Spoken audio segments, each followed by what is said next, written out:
Shalom, bertemu kembali dalam Ephrata Devotion pada hari ini. Di tengah hutan lebat yang selalu diselimuti kabut, banyak hewan sering tersesat dan seekor kancil yang cerdik dipercaya karena terkenal kepandaiannya mencari jalan di hutan yang tersesat karena kabut. Suatu hari seekor harimau besar datang ke hutan itu. Ia kuat dan percaya diri, tapi juga sombong. "Mengapa kalian takut pada kabut?" katanya. "Aku bisa menerobos hutan ini tanpa kesulitan." Kancil mengingatkan, "Kabut dapat mengaburkan jalanmu. Jika kau tidak hati-hati, kau bisa terperosok ke dalam rawa atau tersesat selamanya." Harimau tertawa, "Aku tidak butuh nasihat dari seekor kancil kecil." Dengan penuh percaya diri dia melangkah masuk ke dalam kabut. Awalnya harimau berjalan dengan mudah, tapi semakin jauh ia melangkah, semakin tebal kabut di sekelilingnya. Ia tidak bisa melihat kemana ia harus pergi. Kakinya tiba-tiba tenggelam ke dalam lumpur rawa yang dalam. Ia mengaum meminta tolong.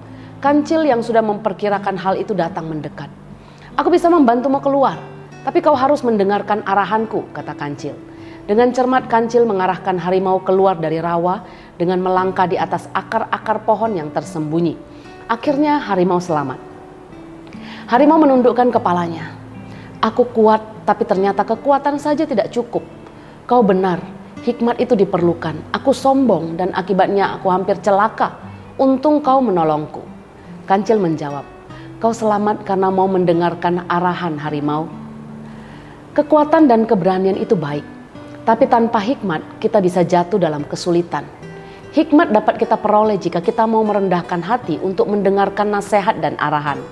Tak jarang kita pun bersikap seperti harimau. Kita merasa kuat, cerdas, atau mampu menyelesaikan segala sesuatu sendiri tanpa perlu mendengarkan nasihat firman Tuhan.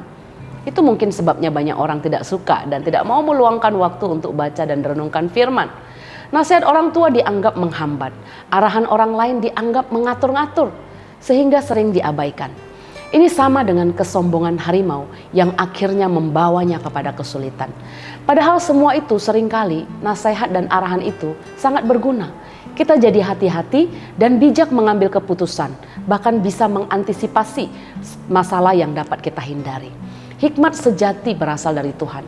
Kita mendapatkannya ketika kita merendahkan diri, mencari kehendaknya, dan bersedia mendengarkan arahannya dalam hidup kita.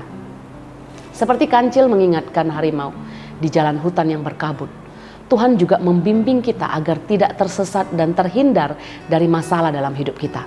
Jika kita mengandalkan hikmat-Nya, kita akan berjalan dengan aman. Bahkan di tengah situasi yang sulit sekalipun, mendengar dan mengikuti arahan Tuhan akan menyelamatkan kita. Berbahagialah orang yang mendapat hikmat, orang yang memperoleh kepandaian, karena keuntungannya melebihi keuntungan perak dan hasilnya melebihi emas. Mari kita berdoa. Tuhan, terima kasih. Kami diingatkan bahwa Tuhan sudah menyediakan bagi kami arahan supaya kami dapat berjalan kepada jalan yang baik, jalan yang lurus, jalan yang selamat. Ampuni kami kalau kami seringkali tidak mau mendengarkan arahan, kalau kami seringkali mengabaikan nasihat, kami tidak mau dan tidak punya waktu untuk firman Tuhan.